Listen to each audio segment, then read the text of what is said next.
เบิ่งสลองเลย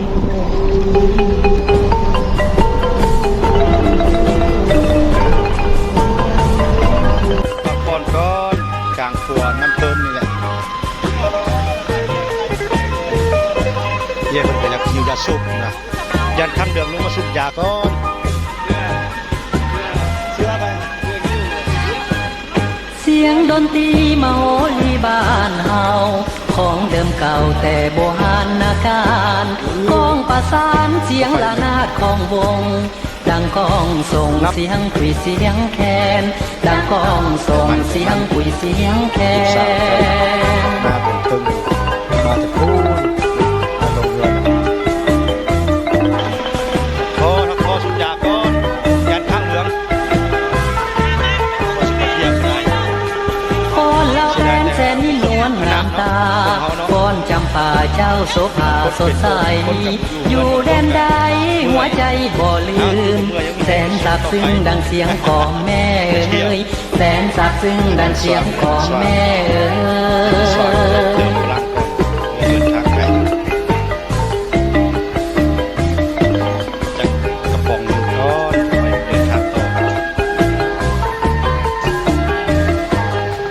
อยู่ไซเด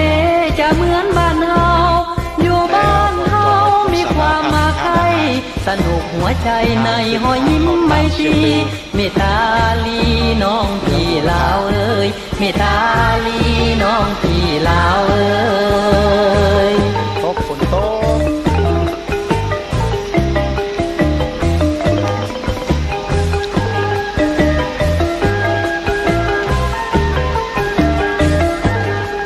จะอยู่ไสอยู่ใกล้หรือไกลอยู่แดนใดยังคิดฮอดบ้านเฮาเสียงแค้นเจ้าลาวเอ่ยเข้าไป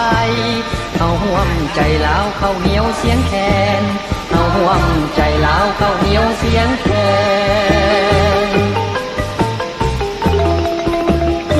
พอถึงนี้สัญญามาเนาะ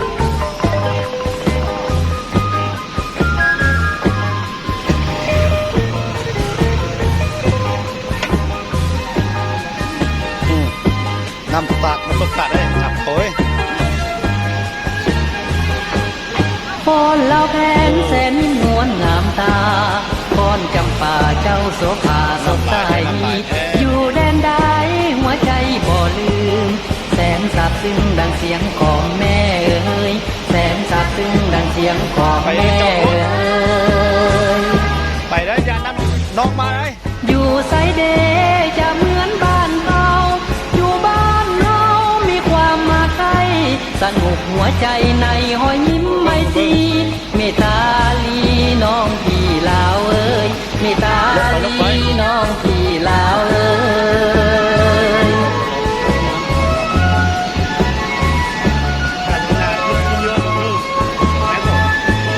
กระดูดินดูโฟโนน้ำลายจะอยู่ไสอยู่ใกล้หรือไกลอยู่แดนใดยังคิดทอดบ้านเฮาเสียงแค้นเจ้าลาวเอ่ยเข้าไปเอาห่วงใจลาวเข้าเหนียวเสียงแคนเอาห่วงใจลาวเข้าเหนียวเสียงแคน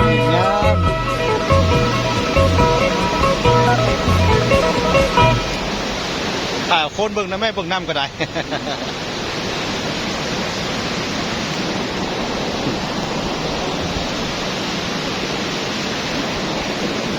นี่นักตกตาดเชียงลืออันนี้แหละมาดูนี่น้ำลายเป็นไผ่เที่ยว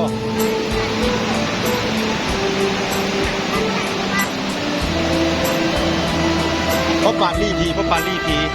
เดี๋ยวเรามาถึงแล้วกับเก็บภาพงามๆไม่เบิ่งก่อนเพื่อไปเล่าไปทานให้ลูกให้หลานเบิ่งอนาคตภายในตาดเชียงลือมาแม่ในบ้านไม่ได้จิตมาขอกองเอาเป่าไปเอาเป็ดเนาะเอาเป่าเนาะเอาเป่าหรือเอาพัดเป็ดมาเนาะโอ้แค่สีอับรถมาสีขัดเพื่อปลาลาดให้เอาเป่าเลย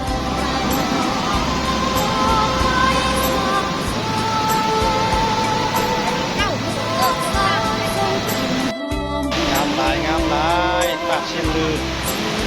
แต่เชียร์แต่ละทุกคนน้ำลายโพด เลยลงไปช่วยหน้าช่วยตีนได้ย่านน้ำแห้งน้ำไหลแห้ง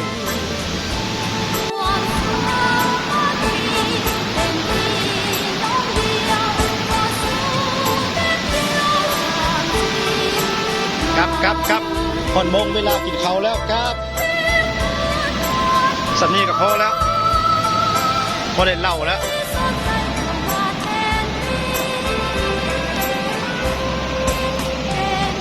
ครับ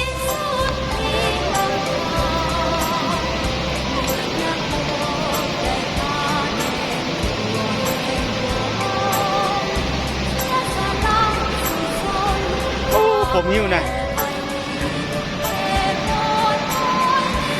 ทานอาหาร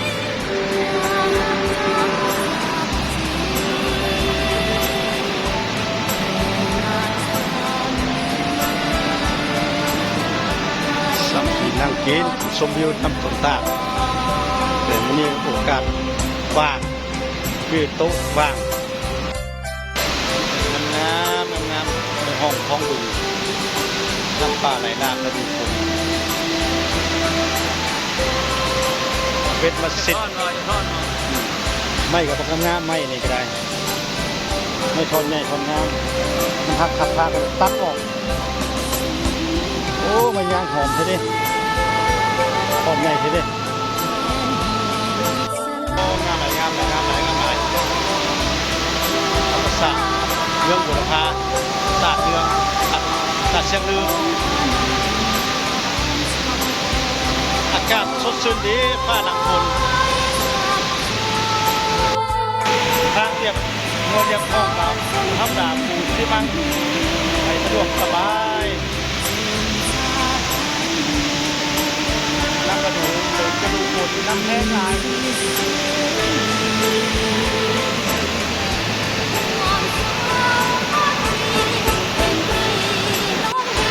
ส่งเรือกับฟันเดียวมาแล้วเป็นสุดเนาะสุดเดียวมาแล้ว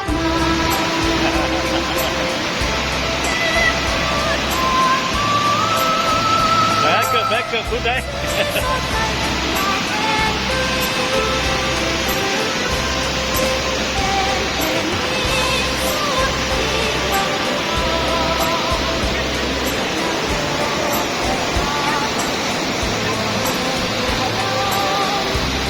ฮอดจุดสุดท้ายแล้วไปบ่ฮอดอีก800 เมตรจะฮอดไม่อีก800 เมตรจะฮอดบนตัดเชียงลือไปบ่ได้น้ำลายโพด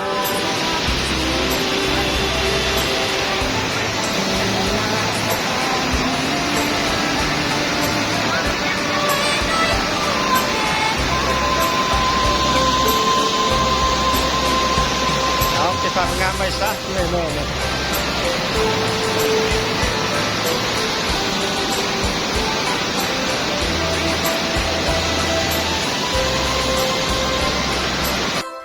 มันจะเวลากินข้าวง่ายแล้วมาหดมาถึงข้าวง่ายอย่างเป็นแท้ตาเชียงลืมทานอาหารใหญ่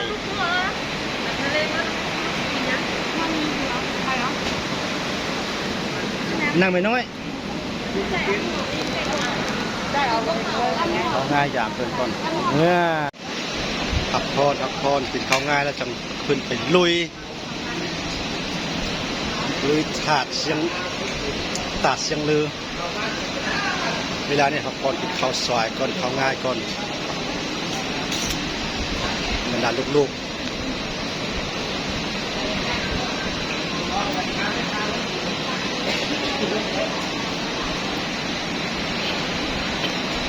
เบิ่งกล้องได้น้อยอีก50 ปีอยากเบิ่งได้ไหนอีก50 ปีจังเบิ้งเลยเบิ้งแม่มันโอ้ตอนนี้เป็นสาวงามนะบัดทอมาบ่งามเลย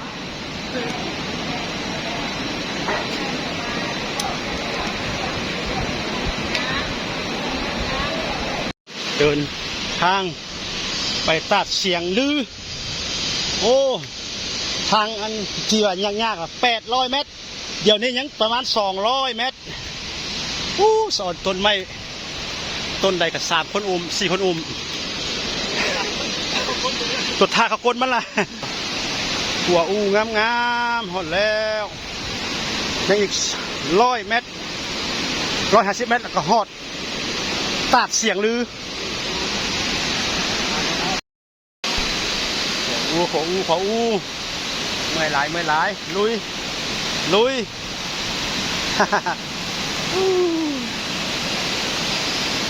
ธรรมดาคุณเฮียเซฟิกอนคุณ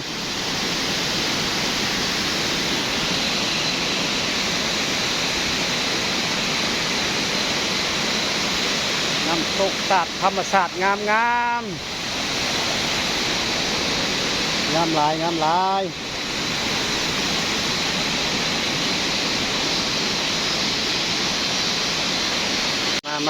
มาด่าแม่ลูกมาไต่เขาอู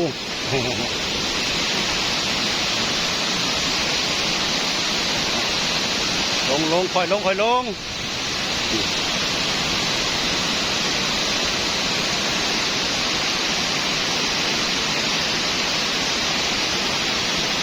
ือแตกเงือแตนในบัดหนึ่งเมื่อย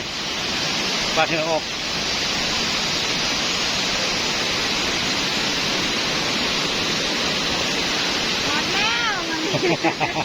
ในบัดเมื่อยหนึ่ง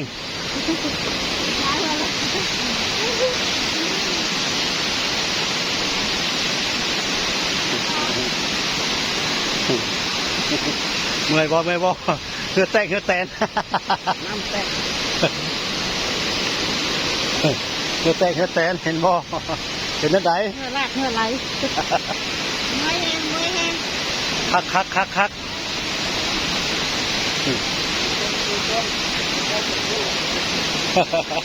สู้เมื่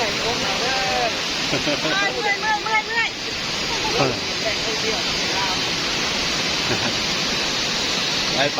ปสุดยอดยังอีกประมาณ100 เมตรก็ฮอดบัดนี้นะฮอดแล้วบัดนี้น้ำตุนตาเสียงลือมันตกไก่โพดเป็นน้ำหมอกไปเลยบัดนี้เขาเพื่อตกแต่ส่วนสูงลง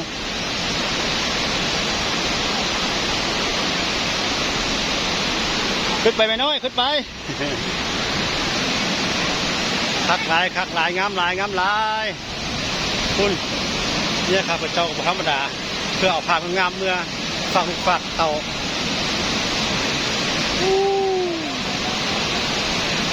ตัดเสียงลือมาหอดแล้วก็ธรรมดาอยู่จอมผาลงมาเลยจักมาได้ใส่น้ำนี่คือก็เงินแท้นี่จอมผาตกลงมาเลยไปหอดแล้วโอ้ก็ธรรมดางามตัดเสียงลือ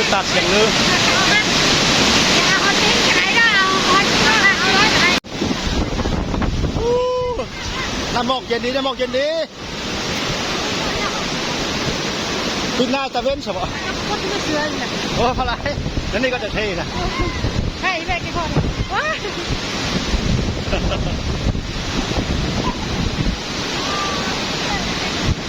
นุ่งเป็นฮัทได้แล้ว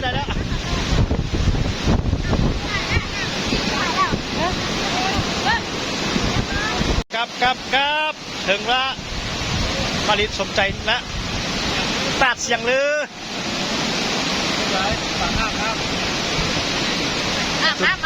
จนเปียกแล้วจด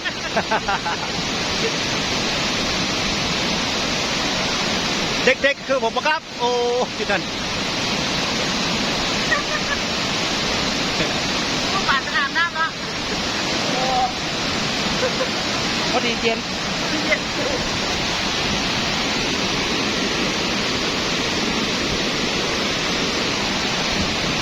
กลับบ้านเฮาดูที่กำลังกลับดูที่กำลังมา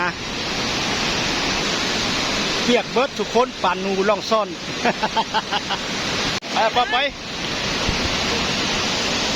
ถ่ายนั้นนี่ก็เดินหนึ่ง2โอเค